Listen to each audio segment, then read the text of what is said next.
Assalamualaikum warahmatullahi wabarakatuh. Innal hamdalillah nahmaduhu wa nasta'inu wa nastaghfiruh wa na'udzubillahi min syururi anfusina wa min sayyiati a'malina may yahdihillahu fala mudhillalah wa may yudhlil fala hadiyalah. Asyhadu an la ilaha illallah wahdahu la syarika lahu wa asyhadu anna Muhammadan abduhu wa rasuluh la nabiyya rasul abada. Bersyukur dan ikhlas atas karunia Allah Subhanahu wa taala yang telah memberikan berbagai banyak macam kenikmatan, yakni nikmat iman, Islam serta sehat walafiat. Salawat serta salam tak lupa kita curahkan kepada junjungan Nabi besar kita Nabi Muhammad Sallallahu Alaihi Wasallam, kepada keluarga dan sahabatnya serta kita selaku umatnya, semoga mendapatkan syafaatnya di yaumil akhir kelak, amin.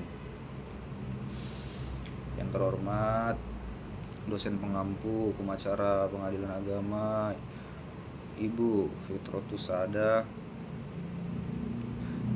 Langsung saja di sini saya Fajri Samsa dengan nomor urut NIM 211111019 HKID semester 5, izin mengumpulkan learning journal, learning tugas terkait pembelajaran atau mata kuliah hukum acara Pengadilan Agama. Mungkin secara singkat saja yang bisa saya sampaikan, mulai dari hukum acara peradilan agama adalah serangkaian aturan yang mengatur prosedur yang harus diikuti dalam penyelesaian perkara di pengadilan yang berhubungan dengan masalah-masalah keagamaan seperti pernikahan, perceraian, warisan, dan lainnya. Ini mencakup langkah-langkah seperti prosedur pengajuan gugatan, persidangan, bukti-bukti yang diterima, dan putusan akhir yang diberikan oleh pengadilan agama. Hukum acara ini bervariasi di setiap negara dan seringkali didasarkan pada nilai-nilai dan ajaran agama yang berlaku. Setelah pengertian atau secara garis besar hukum acara peradilan agama, apa sih materi pembelajaran, pokok materi pembelajaran atau pokok pembahasan? Yang pertama, konsep peradilan agama. Yang kedua, sumber-sumber hukum acara peradilan agama. Yang ketiga, kompetensi kewenangan peradilan agama. Yang keempat, gugatan dan permohonan. Yang kelima, tata cara berperkara di pengadilan agama. Yang keenam, upaya perdamaian. Yang ketujuh, hal-hal yang mungkin terjadi dalam mengajukan gugatan. Yang kedelapan, pembuktian. Yang kesembilan, sita dan penyitaan. Yang kesepuluh, produk hukum peradilan agama. Yang ke-11, upaya hukum dalam pelaksanaan putusan, dan yang terakhir, proses eksekusi di pengadilan agama.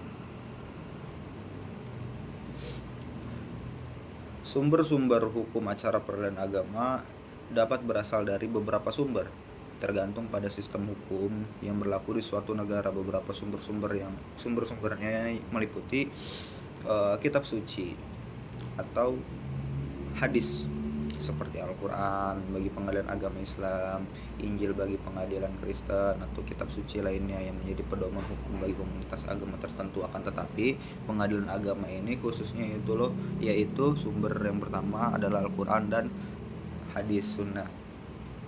Lalu setelah kitab suci ada hukum positif, undang-undang dan peraturan yang secara khusus mengatur prosedur hukum dalam peradilan agama.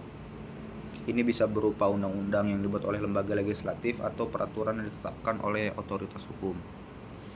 Lalu putusan pengadilan, sejumlah keputusan dan interpretasi hukum dari kasus-kasus sebelumnya dalam peradilan agama ini bisa menjadi sumber hukum yang dijadikan pedoman untuk kasus-kasus serupa di masa mendatang.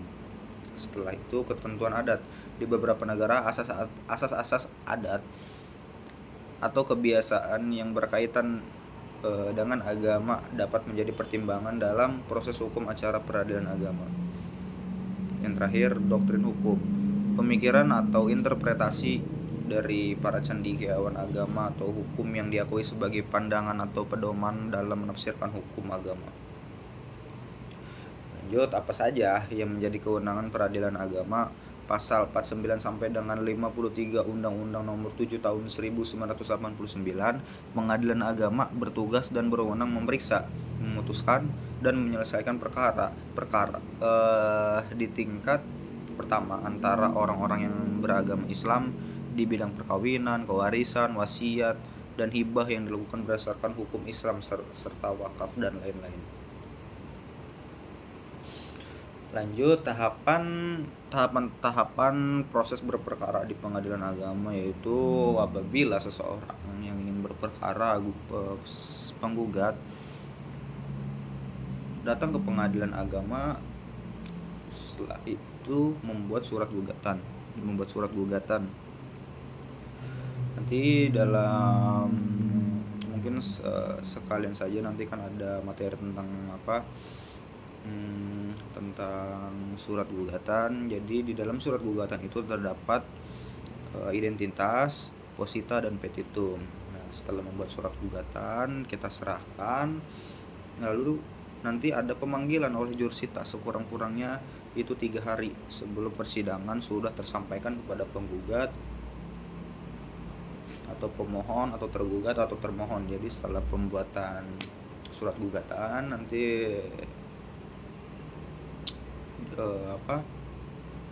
keluarlah jadwal persidangannya kapan.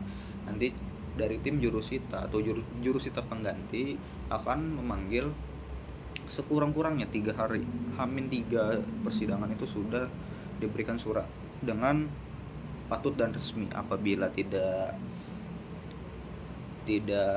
menemui alamatnya yang sesuai identitas awal pada saat pembuatan, maka nanti jurusita akan berkomunikasi dengan kelurahan dan desa. Setelah itu mulailah jurusita selanjutnya ke tahapan persidangan. Nah, tahapan persidangan yang pertama yaitu upaya perdamaian terlebih dahulu. Lalu setelah upaya perdamaian adalah persidangan selanjutnya yaitu pembacaan surat gugatan penggugat. Jadi mungkin saya akan menjelaskan secara secara garis besarnya saja, tidak perlu dengan retorika dalam persidangan. Jadi biar strukturnya seperti ini. Yang pertama itu tadi upaya perdamaian, yang kedua adalah pembacaan surat gugatan dan penggugat, yang ketiga jawaban tergugat, yang keempat replik penggugat, yang kelima duplik tergugat, yang keenam pembuktian, yang ketujuh kesimpulan para pihak, yang kedelapan musyawarah majelis hakim, dan yang terakhir itu adalah putusan hakim. Lanjut, dalam konteks peradilan agama, upaya hukum untuk melaksanakan putusan pengadilan agama dapat mencakup beberapa hal, yaitu pelaksanaan putusan, banding, kasasi, dan peninjauan kembali. Lanjut, proses eksekusi di pengadilan agama merupakan langkah-langkah yang diambil setelah putusan pengadilan dikeluarkan dan perlu dilaksanakan agar putusan tersebut benar-benar dijalankan oleh pihak yang kalah. Langkah-langkahnya dapat meliputi yang pertama, pengajuan permohonan eksekusi. Pihak yang menang dalam perkara bisa mengajukan permohonan eksekusi kepada pengadilan agama. Permohonan ini berisi permintaan untuk melaksanakan putusan yang telah diberikan. Yang kedua, penetapan pelaksanaan putusan. Pengadilan agama akan menganalisis permohonan eksekusi tersebut dan jika disetujui akan mengeluarkan penetapan yang memerintahkan pelaksanaan putusan. Dan yang terakhir adalah pelaksanaan putusan. Setelah penetapan dikeluarkan, proses pelaksanaan putusan dimulai. Ini bisa melibatkan berbagai metode seperti penyerahan harta, pembayaran ganti rugi, atau tindakan lain yang sesuai dengan putusan yang harus dilaksanakan. Jadi mungkin cukup sekian yang bisa saya sampaikan. Kurang lebihnya mohon maaf apabila banyak kekurangan. Memang itulah benar-benar kekurangan saya mungkin. Cukup sekian, kurang lebihnya mohon maaf. Wabillahi taufiq wal hidayah. Wassalamualaikum warahmatullahi wabarakatuh.